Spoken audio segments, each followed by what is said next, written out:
Assalamualaikum warahmatullahi wabarakatuh. Kami dari kelompok 4 akan mempresentasikan mengenai Yunani klasik, para tokoh dan pemikirannya.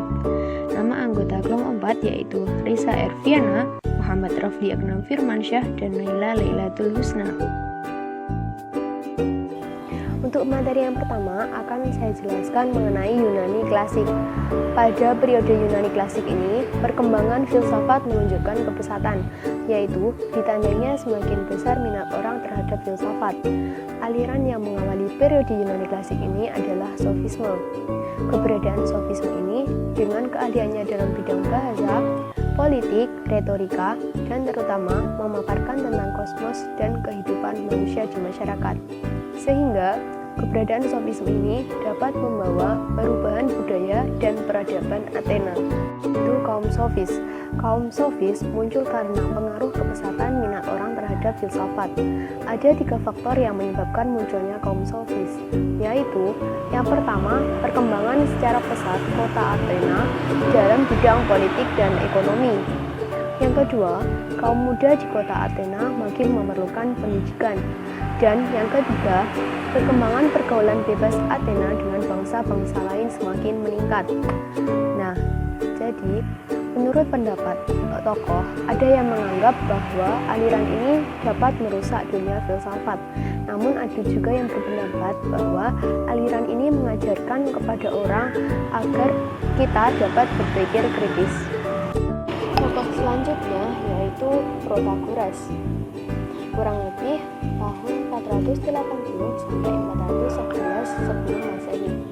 Ajarannya yang pertama yaitu manusia menjadi ukuran bagi segala sesuatu, bagi segala hal yang ada dan yang tidak ada.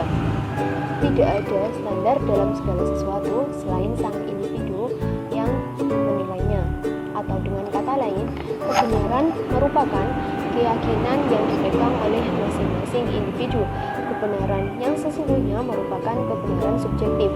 Seperti halnya angin bagi orang sehat itu menyejukkan, segar. Namun, menurut orang sakit, angin itu mendinginkan atau dengan kata lain sebagai penyakit. Yang kedua, negara didirikan oleh manusia, bukan hukum alam. Manusialah yang menciptakan undang-undang dan manusialah yang mengatasi permasalahannya. Yang ketiga, meragukan adanya dunia dewa. Inilah yang menyebabkan Protagoras dianggap sebagai orang munafik dan buku-buku agamanya dibakar. Tokoh yang selanjutnya yaitu Gorgias, kurang lebih 480 sampai 380 sebelum Masehi. Di Athena, Gorgias mengalami sukses besar karena ajarannya di bidang retorika atau seni meyakinkan. Baginya, yang terpenting adalah meyakinkan orang lain, bukan kebenaran yang didahulukannya, tetapi kemenangan dalam perdebatan. Yang kedua, karyanya yang terkenal adalah tentang alam atau tentang yang tidak ada. Yang ketiga, ajaran Gorgias sepenuhnya bersifat nihilistik. Pokok-pokok ajaran Gorgias yaitu tidak ada sesuatu pun yang ada. Namun, jika seandainya hal itu ada, maka itu tidak dapat dikenali. Dan seandainya hal itu dapat dikenali, maka pengetahuan tersebut tidak dapat disampaikan kepada orang lain. Tokoh yang selanjutnya yaitu Socrates, tahun 469 sampai 399 sebelum Masehi. Ajarannya yang pertama yaitu menentang relativisme kaum sofis, sebab ia yakin bahwa ada kebenaran yang objektif. Yang kedua, Socrates terkenal dengan cara pengajaran dialektika, yaitu berupa dialog dan tanya jawab. Yang ketiga, filosof ini mengajarkan kepada murid-muridnya bahwa manusia dan lingkungannya merupakan subjek untuk mendapatkan pengetahuan untuk kebenaran.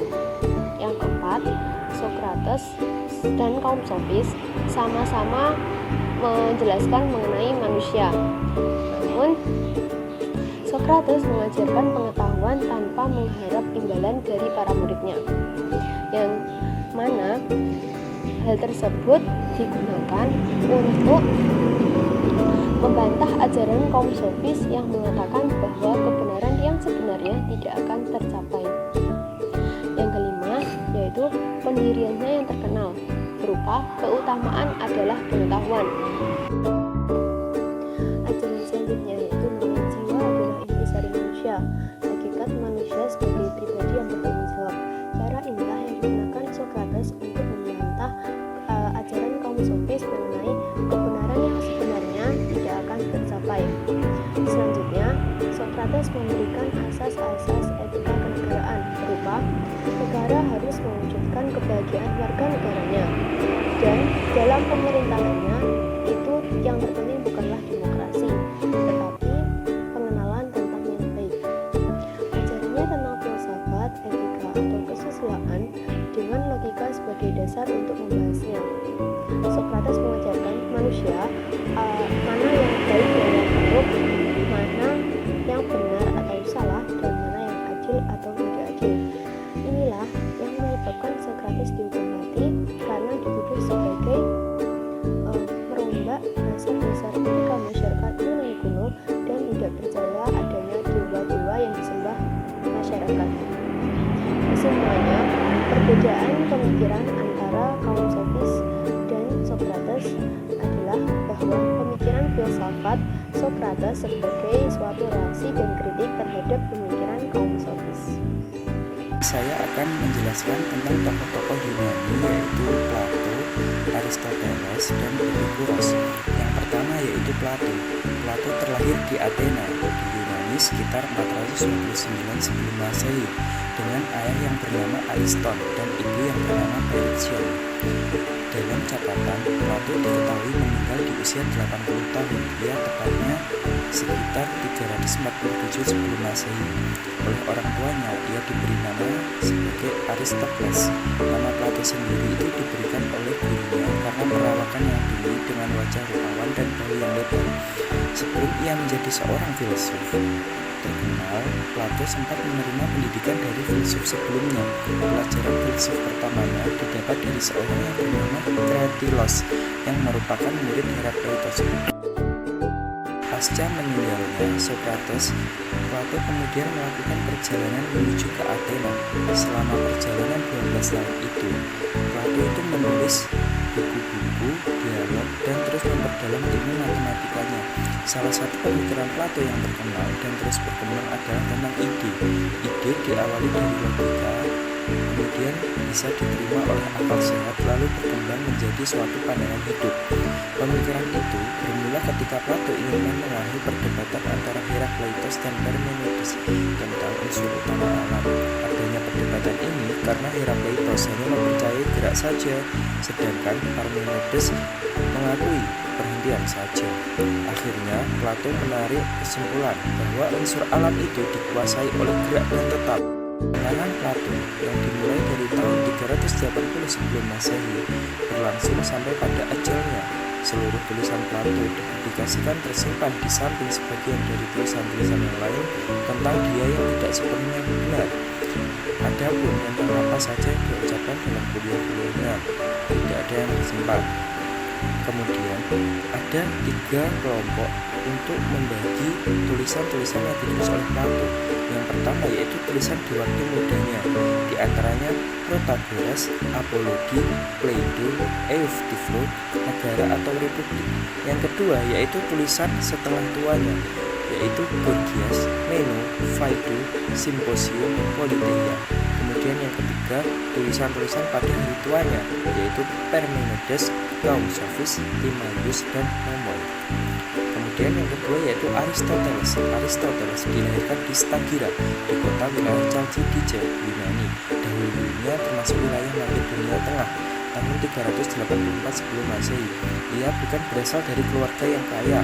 Ayahnya hanyalah seorang tabib pribadi Raja Amintas dari Makedonia. Pada usia 17 tahun, Aristoteles menjadi murid Plato. Aristoteles belajar di Akademi Plato. Akademi yang didirikan oleh Plato pada tahun 387 sebelum Masehi di Athena. Plato sendiri itu sudah sangat tua. Ketika Plato meninggal, Aristoteles meninggalkan akademi tersebut.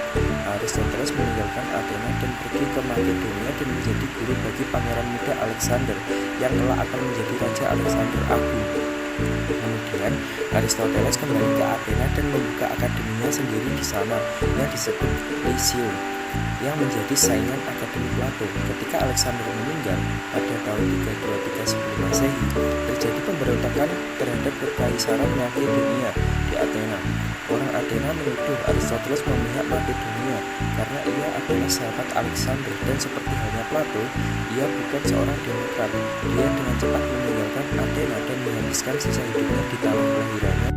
Selama memimpin di Lyceum, ia menerbitkan 6 karya tulis yang membahas masalah logika yang dianggap sebagai karyanya yang paling penting. Selain kontribusinya di bidang metafisika, fisika, etika, politik, ilmu kedokteran, ilmu alam, dan karya seni, ia menciptakan sistem klarifikasi monarki, oligarki, tirani, demokrasi, dan republik yang masih dipakai hingga saat ini.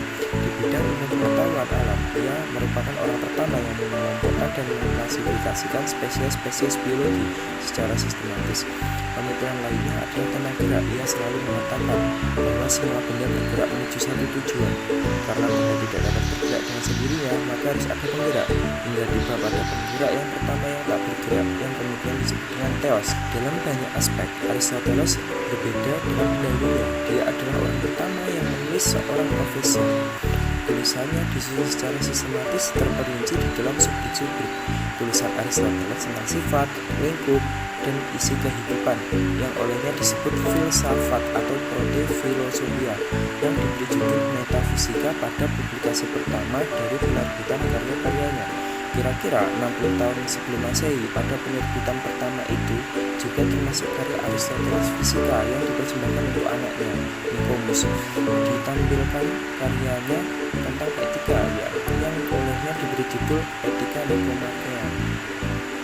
Karya Aristoteles yang lain termasuk retorika, poesi, dan politik. Sebenarnya dia tidak banyak menghasilkan karya-karya hasil penelitian dan pemikiran-pemikiran filsafat, tapi sayang banyaknya karya yang hilang. Di antara karyanya yang dikenal adalah Anganan atau logika, Liar Analytics atau Syllogisma, Pastoral Analytics, Science, dan lain sebagainya. Dan dari karya-karyanya dapat diketahui tentang pandangan-pandangan dia tentang beberapa persoalan filsafat. Yang ketiga yaitu Epikuros. Epikuros bahasa Yunani kuno yang berarti sekutu, rekan. Lahir tahun 340 sebelum Masehi, meninggal pada tahun 270 sebelum Masehi. Adalah seorang filsuf Yunani yang mendirikan sebuah mazhab filsafat dengan Epikureanisme. Ia lahir di Pulau Samos di Yunani dari orang tua yang berasal dari Athena. Pemikirannya dipengaruhi oleh Demokritos, Aristoteles, dan mungkin juga oleh para filsuf yang beraliran sinisme. Epikuros menentang aliran Platonisme yang populer di masanya. Ia mendirikan sekolahnya sendiri yang dijuluki Kebun di Athena. Sebagai seorang penulis ulung, ia konon telah menulis banyak sekali karya, tetapi sebagian besar sudah hilang ditelan zaman. Yang tersisa kini hanya 3 surat yang ditulis olehnya: surat kepada Menelaus, Hippocrates, dan Herodotos, dan 2 rangkaian kutipan atau ajaran pokok dan pepatah Vatikan, ditambah dengan beberapa penggalan dan kutipan tulisan yang lain. Bagi Epikuros, tujuan filsafat adalah untuk mewujudkan kehidupan yang tenang dan bahagia berupa perpaduan ataraksia atau ketiadaan ketakutan, kegelisahan ataupun kecemasan, dan aponia, ketiadaan rasa sakit, dan juga menjalin persahabatan. Ia mengajarkan bahwa akar dari segala penderitaan adalah penolakan kematian dan kecenderungan manusia untuk membayangkan bahwa kematian itu mengerikan dan menyakitkan. Menurutnya, hal ini timbul karena kecemasan yang tidak perlu. Epikuros sendiri berpandangan bahwa kematian adalah akhir dari tubuh maupun jiwa, sehingga tidak perlu ditakuti. Walaupun Epikuros percaya akan keberadaan para dewa, ia yakin bahwa mereka tidak ikut campur dalam urusan manusia dan juga tidak mengazab ataupun mengaruniai orang berdasarkan tindakan mereka. Epikuros juga mengajarkan bahwa orang tetap perlu berbuat baik kepada sesama, karena jika bertindak jahat, rasa bersalah akan menghantui mereka dan membuat mereka tidak dapat mencapai ataraksia. Epikuros beraliran empirisme seperti Aristoteles. Dalam kata lain, ia percaya bahwa indera adalah satu-satunya sumber pengetahuan yang dapat diandalkan di dunia. Dalam bidang fisika, ia mendukung gagasan materialisme. Seperti Demokritos, Epikuros mengajarkan bahwa alam semesta itu tidak terbatas dan abadi, dan semua materi terdiri dari partikel-partikel kecil tak terlihat yang disebut atom. Epikuros menulis sekitar 300 risalah mengenai berbagai hal. Saat ini, tulisan-tulisan asli Epikuros memang cukup banyak yang masih bertahan hingga zaman modern, terutama bila dibandingkan dengan filsuf-filsuf Yunani lainnya dari zaman Helenistik.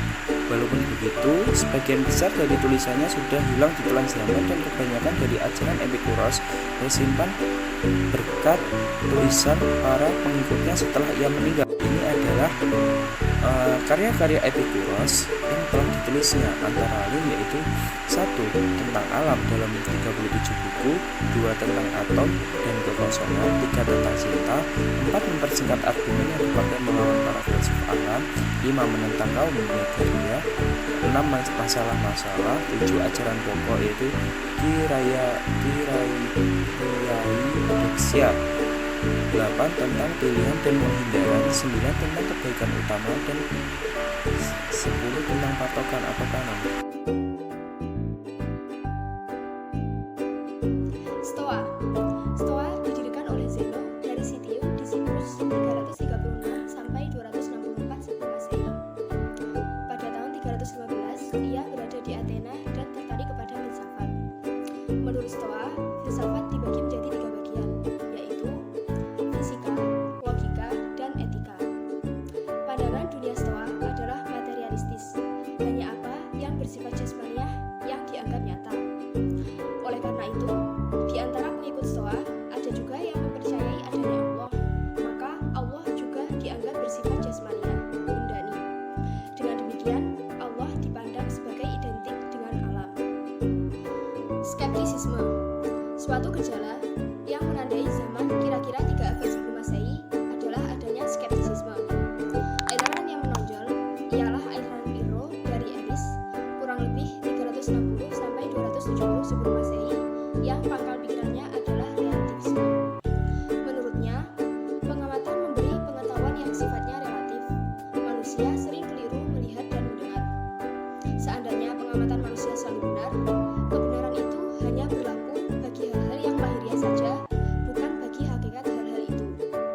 Bukan hanya pengamatan, tetapi akal juga hanya memberi pengetahuan yang bersifat relatif. Oleh karena itu, setiap dalil dapat sekaligus benar dan juga salah. Filsafat Neo-Pitagoras. Sekalipun aliran ini menyebut dirinya sebagai pengikut Pitagoras, namun sebenarnya bukan lanjutan murni dari aliran filsafat Pitagoras yang kuno itu.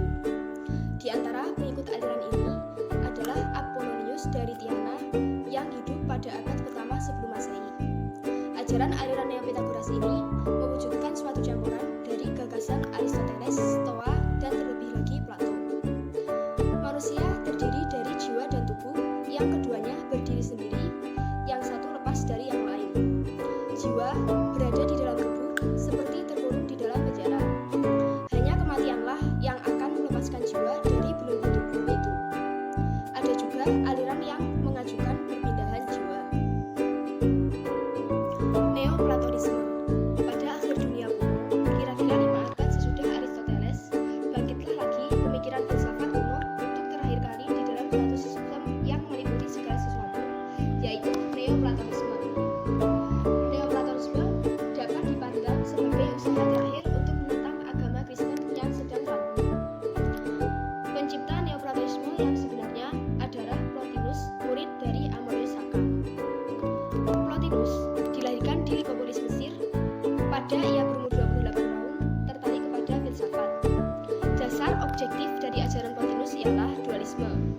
Plotinus mengajarkan bahwa di samping dunia ini masih ada dunia lain yang tidak dapat diamati, yaitu dunia idea. Menurut Plotinus, Allah tidak termasuk dunia ini, tetapi termasuk dunia yang tidak diamati, yang mengatasi dunia ini. Ia adalah Esa dan tidak dapat dibandingkan dengan apapun juga, karena tiada sesuatu di sampingnya. Ia mengatasi